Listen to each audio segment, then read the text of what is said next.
Hi Cancer! Kumusta po kayong lahat? Okay, so yan Cancer, maraming salamat po sa walang sawang pagsubaybay sa ating pong mga reading. And kung ikaw ay bago pa lang sa ating channel, mag-subscribe na po kayo. Then i-click mo na rin yung ating notification bell para lagi kang updated sa ating mga bagong upload. Okay?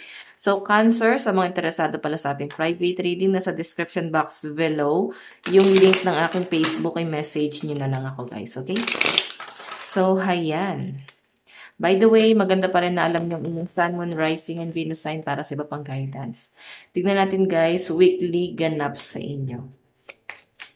Ganap po kay Cancer. Cancer, Sun, Moon, Rising, and Venus sign.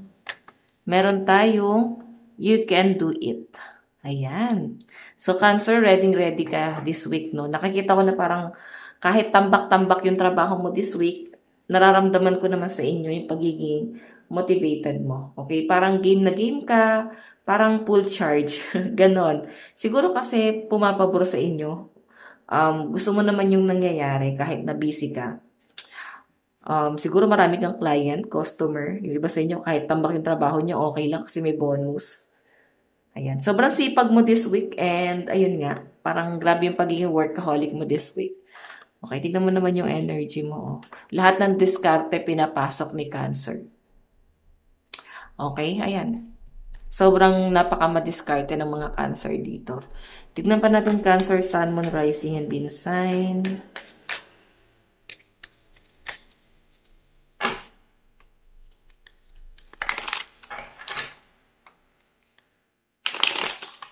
Cancer, Sun, Moon, Rising, and Venus sign. Meron po tayong don't turn back.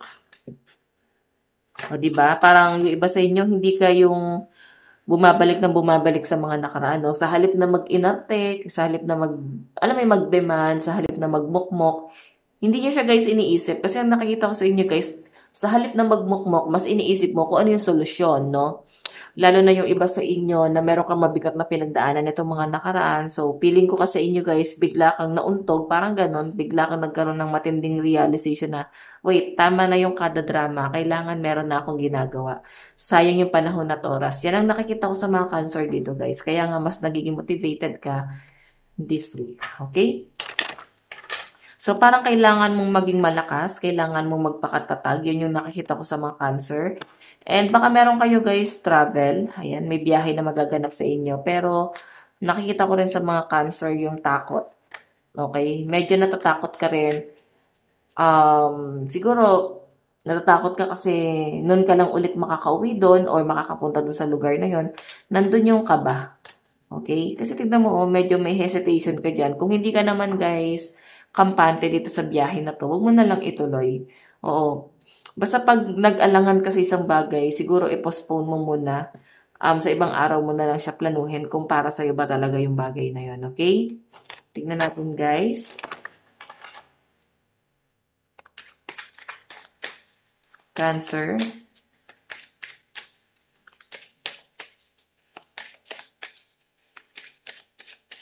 Meron po tayong do not disturb, regeneration in progress. So, nakikita ko sa mga Cancer na masyadong tahimik, ayaw masyadong magpapaabala, ayaw mo rin magpa-apekto sa problema ng iba or pwedeng sa issue, no? Kung nasa bahay ka lang, pwedeng nandiyan sa loob ng tahanan yung toxic or toxicity like minsan kasi guys, no, ito sabihin ko sa inyo, pag sa isang tahanan tapos yung isa chismosa, napaka-negative. Yung tipong paggising mo sa umaga, yun agad yung binabalita sa inyo, kundi yung mga issue ng ibang tao.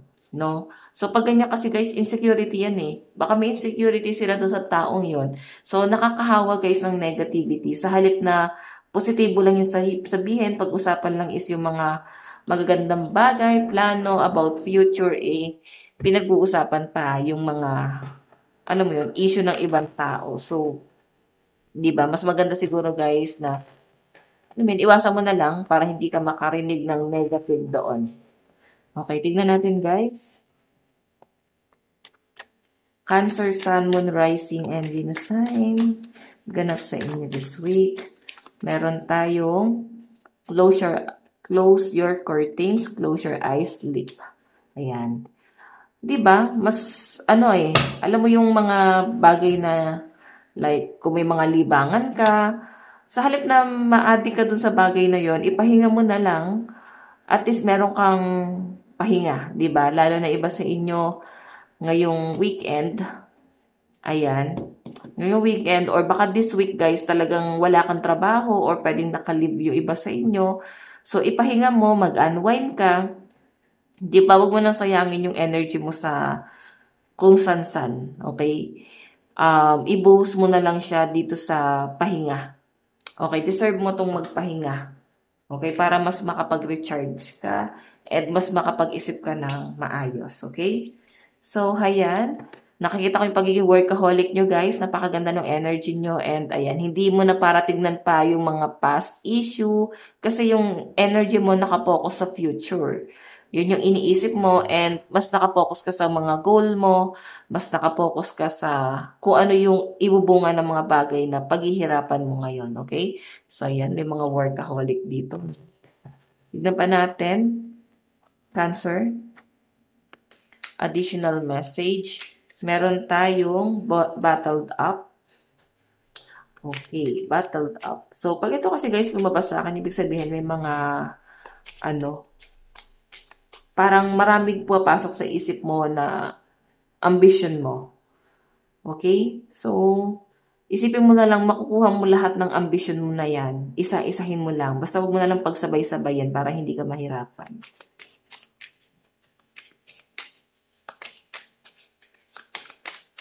Okay? Meron tayong fed up. May mga napapagod kasi. Siguro, itong pagod na to is hindi naman sa trabaho. Napapagod ka sa mga taong lumalapit sa inyo. Na-absorb mo yung negative. Okay? So, tingnan pa natin guys. Meron tayong acceptance. Meron tayong overwhelm. Okay. Feeling ko dito guys, napapagod kang tumanggap ng tumanggap. Okay? Yung iba sa inyo guys, baka ma-overwhelm ka sa dami ng blessing na paparating sa inyo. Nandun sa point na masaya ka kasi nga, di ba, maraming blessing eh. Yun nga lang, nakakapagod.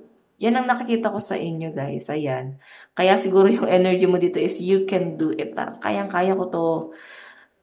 Or parang grabe yung pagiging workaholic mo and wag mong kakalimutan magpahinga, okay? Okay lang na maging workaholic basta hinay-hinay lang, okay? Tignan natin guys, advice. Meron tayong let your inner fire warm you, not burn you. So, sinasabi dito guys, lahat ng mga negative na nangyari sa inyo is gawin yung inspirasyon, okay? Huwag mong gawing galit, no? Or huwag kang magalit sa bagay na yun. So, ialis mo na yun sa sistema mo, isipin mo, nagpapamotivate sa inyo to, okay? So, hayan. Cancer, ito lang pong inyong reading. Maraming salamat po. God bless and love you all. Bye-bye.